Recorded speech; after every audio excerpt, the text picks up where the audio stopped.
Hello guys, welcome back, and we are having with us right here the wolf of Aqua. I call him the Iroko. He's so many things, and this is one person that has been able to trek every road from Boulevard de la Liberté to Bonanjo and back throughout around Douala in out. And you need to know one thing about Douala. Douala is a heart and hub and everything about the economy of Cameroon. So we will be talking to the wolf right away. So Mr. King, yes. How are you doing? I'm good. That's perfect. So the first thing I want to talk about is really very important to me, and also I believe to the viewers, because it pertains to all of us. It actually takes all of us on our ways. When we look at the economic backdrop that we had in 2020, and we look at the negative GDP we had of negative 2.6 for this year, is horrific. And what can you attribute to that negative GDP other than COVID? I just want to think that what actually caused that was actually a lack of forecasting and a lack of preparation, actually, because COVID was like an eye-opener to our economy, for us to see our lapses, for us to see the areas where we have not put focus on, to see our failures in the educational system as concerns building of the youth for the new economy of the world. It was also an opportunity for us to discover other ways in which other parts of our economy that we can put in some emphasis on to produce more results. You will realize that from the time of COVID, most people were moving into the digital technology, ways in which you can use the digital technology to bring out or to multiply whatever thing that you are using or whatever thing that you are selling. So I think what was the main cause of our GDP was a lack of preparation, a lack of structuring, a lack of preventive measures in the face of sudden attacks, in the face of sudden pandemics that hit the country. We were very poorly prepared for COVID. And that can be seen in the way in which our economies are structured. Our economies we didn't have visionary viewpoints of how it's going to look like. We didn't have forecasts. We didn't plan for sudden attacks and sudden mishaps like what we had in COVID. I think COVID came for us to learn a lesson that we need to look into different aspects that may come up. We shouldn't just look at the positive part of things, how the positive part or the good things that may happen, but we also look at what happens if maybe there is a shutdown, what happens if there is a pandemic, what happens if our plan fails. Are we having other plans in case this one fails? So I think that's the main thing that made in a way that COVID hit so hard, especially in the Cameroonian economy. Wow, that's perfectly analyzed. So while others actually decide to begin the year on a very good footing, Cameco decides to begin the year by firing 130 people. What do you think? What do you think is the signal to the economy? How do you reflect on the corporate background and vision for the economy as to 2021? I think our economies have to be more realistic in the way they do things. They have to evolve in the way they do things. It's one thing to sack 130 people from Cameco, but it's going to be a bigger problem if they don't look for a way to evolve in the way in which they look at the airline sector. It doesn't just suffice to solve a problem by destroying it. There is a way in which you can learn lessons from that error you've made or from that problem. There is a way in which you can analyze your sector from that problem, and you build a system that is more superior to the former system. I want to think that the reason why I'm insisting on evolution is because COVID-19 came to usher a new era. It came to usher the era of digitalization. It brought in a new end to globalization in the sense that people were able to connect with themselves much more on the internet. It came with a period where we are moving from our old system to our new systems. People say 2020 was a bad year. I say 2020 was ushering the new era. Yeah. Now, our economies need to look at ways in which, how can we adapt? How can we embrace this new era? And how can we take it to our advantage? We have digital currencies coming about. We have new tech companies coming about. We have new systems of things coming about. How can we appropriate these new systems? How can we appropriate these new ways of doing things? How can we relearn, reteach our people to be able to use this to our own advantage? What I noticed mostly with our government, especially on the years that preceded 2020, was a resistance to these new methods. That was an error that we made. They were supposed to embrace it, give incentives and support to the young Cameroonians that were able to understand the systems, build new systems around it, appropriate it, and give it back to the people. Wow. So I think that's a very beautiful way to approach that. So when we look at companies and when we look at a lot of things, for example, Cameco has been able to switch 9 managers since 2011 to now.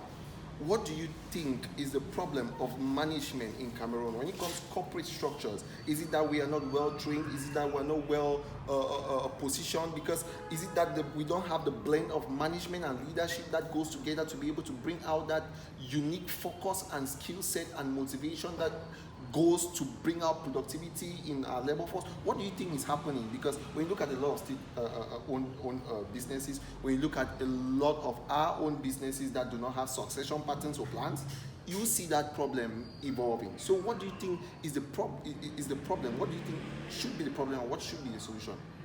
I think the fundamental problem is mindset.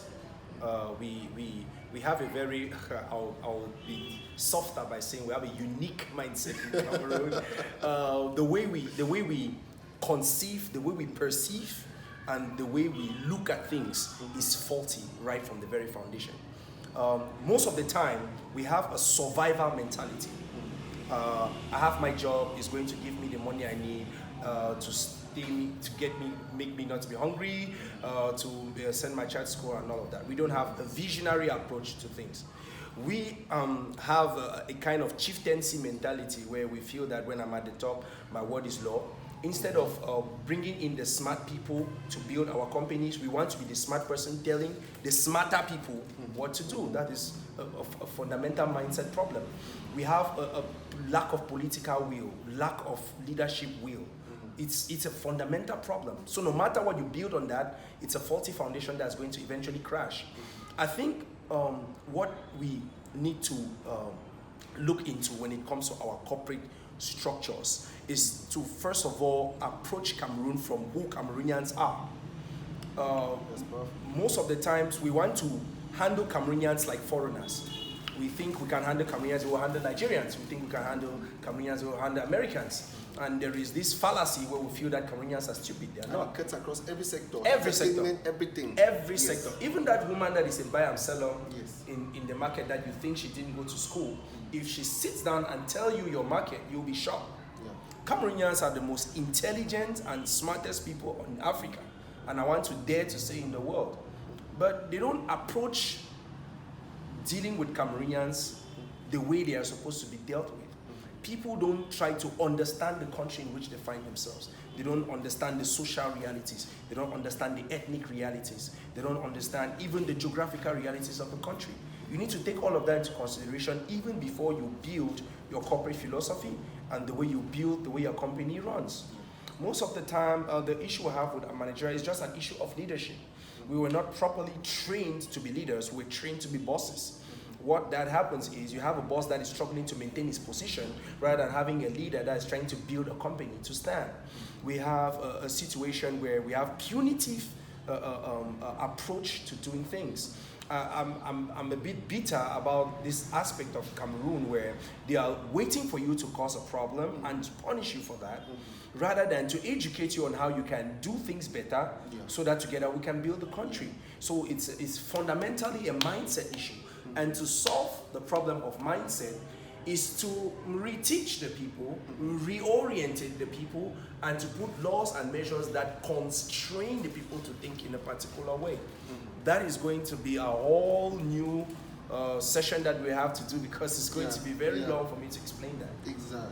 So I think that you've really broke down that point in a very, very beautiful way. I want to borrow something. I want to borrow something first of all from Malthus. I want to borrow something from Esther Bouzeron. You know, the Cameroon population is growing rapidly. This year we can say we had the highest amount of marriages this year. Like 77 in 1 week in the Douala 5 cancer. I was shocked when I had that statistics. So we have a growing population. Though we haven't had any credible crisis census, we have a very, very high rate of population growth and explosion. Now, I won't be Bishop Dongmo, who told the Bamileke that allez-vous multiplier. I won't be that. But what do you think is the impact of Cameroon growing as a nation with so many young people, adding to the 70% of young people already have, with relations to the resources, the opportunities, and also our capacity? I want to think that Cameroon is a virgin territory. So personally, I think that boom in growth is a good thing. Oh wow, yeah. I rather think it's a good thing because there is a lot that hasn't been exploited. There is a lot that hasn't been explored. There's a lot, excuse me, that hasn't been refined. The advantage we need to take of this growing population is to start teaching from the base. Now, if there's a boom in birth rate, okay, we need to start reorientating or reordering or restructuring basic education so that these young people that are growing grow with a new mindset. They grow with a new sense of innovation, a new sense of adaptation, a new sense of transformation, a new sense of evolution and national building. The younger people that are already existing, we need to reorientate the way in which they approach corporate life, reorientate the way in which they use their skills, reorientate the way in which they think about natural resources in the country. Cameroon's resources are not limited. We are able to cover Gabon, cover Central Africa Republic, amongst other countries with our resources. Perfect. It means we have enough resources. How do we manage that? How do we train people to manage that? If we have a youthful population, it's to our advantage. We are better off. Rather than there's some countries that have aging populations. And there are some countries that don't have the kind of birth rate that we have. Now, a growth in population, quality population, that means well-trained population, we are going to build a stronger nation. So I rather see it as an advantage than a disadvantage. Perfect. I think that's great. And the last thing I will be asking you, made in Cameroon. What can you say about made in Cameroon? I'm very excited about that topic. By the way, we'll be doing a video, I think 2 weeks from now, on made in Cameroon, where we're going to be able to see how we can slash through the entire Cameroon region and see what is the concept behind made in Cameroon. But I want to get from you, first in hand, what can you say about made in Cameroon? Made in Cameroon is a very exciting topic to me. First, because Cameroon has refined natural resources. I'll take, for example, chocolate. Cameroon's chocolate is far superior, I boast, than any other chocolate I've eaten all around the world. Just chocolate. Exactly. Now, made in Cameroon is something that needs to be treated as a national treasure. And let me explain why. With the ingenuity that we have as Cameroonians, I believe that if we transform our natural resources, rebrand our refined products, and we give it a particular value and positioning in the international market, I tell you, we are going to have an economic boom that has not been precedented. And I'm going to tell you why. We have depended so much on imports that it has crashed local companies. It's unheard of that a country like Cameroon is importing toothpick, importing rice. It's uncalled for. The rice is wow. But due to some national policies that have been put into place that favors importation, made in Cameroon is stifled. But I want to reason that if made in Cameroon is given a different value, a different connotation, and a more accurate attention, wherein we can properly brand, properly package, and properly export, and even consume internally what we have, we are going to be building an ecosystem, an economic ecosystem that builds more jobs, that gives more innovation, possibilities of innovation, and gives us a higher GDP based on exports. I also want to believe that if Cameroonians start consuming their own products, it's going to give a higher purchasing power to Cameroonians. Because if you are producing, I'm saying anything, let's say you're producing shoes, and I'm importing shoes from Italy. It's the Italian from which I import shoes that has higher purchasing power because you're giving him money. But if now, on the contrary, I'm buying shoes from a Cameroonian, that same Cameroonian will have more resources to buy from another Cameroonian who can buy from another Cameroonian. So money circulates within the country, people have a higher purchasing power, and the economy grows. So made in Cameroon is a national treasure that has to be treated as such. We need to give a lot of empowerment to innovation, a lot of empowerment to packaging, a lot of empowerment to refining, and a lot of empowerment to the possibilities of exporting our products and selling it at a valuable price in the international market. That's very beautiful. I think this is a very crucial topic. Like I for one have had so many like clients come and say we want to be able to register this product with the ANOR regulatory so that they can be able to have the license to be able to put on the shelf and so on and so forth. And the procedures are very tedious. This is what I want to say. I want you all to tell somebody that knows somebody that knows somebody that knows somebody in government that we need these procedures to calm down. Because you have people producing something so beautiful. I have this lady that does this beautiful chocolates in the cup. I think she did it out from nothing. And when she went to regulatory, they told her that her product needs to have 3 years life value. She needs to pay a total sum of about 3.5 million, and so on and so forth. It's so tedious for somebody who wants to start something using startup capital to be able to set that up. So I want you watching. Tell somebody that knows somebody that knows somebody, or even you, take an action. We need Made in Cameroon to be rebranded, to be given the necessary feel, like Mr. Tabifo has said here, that it deserves. And above all, the attention that it deserves. We won't sit at the back and watch while other countries grow. We need to grow with them. We need to grow as an eco-friendly union and not as a country that feeds others. So this is a great session. I want to thank you so much for your time. One last view for the viewers for 2021. Anything you want to tell the viewers? Yeah, I just want to tell our viewers watching us that 2021 is a year of a lot of opportunity. I always tell people that if you were hit by surprise the first time, you're a better off warrior the next time. Because you've learned your lessons, you have been able to build yourself, you've been able to fortify yourself before going to the battlefield the next time. Adding to the previous sessions that we have had, I want to add one more thing. You need to be very confident in yourself. With the different things we have experienced in the country, like Cameroon, our confidence has been hit on the wrong place. But I want to implore, especially the young people of Cameroon, to believe in themselves. Even if they feel like nobody believes in them, you have to believe in yourself. Because it's believing in yourself and trusting in God that will give you the capacity to do the impossible, to do the untold of, the unheard of, and to be able to surpass yourself beyond what you thought you were able to do. So believe in yourself, trust in God, and I tell you, you're going to do miracles in 2021.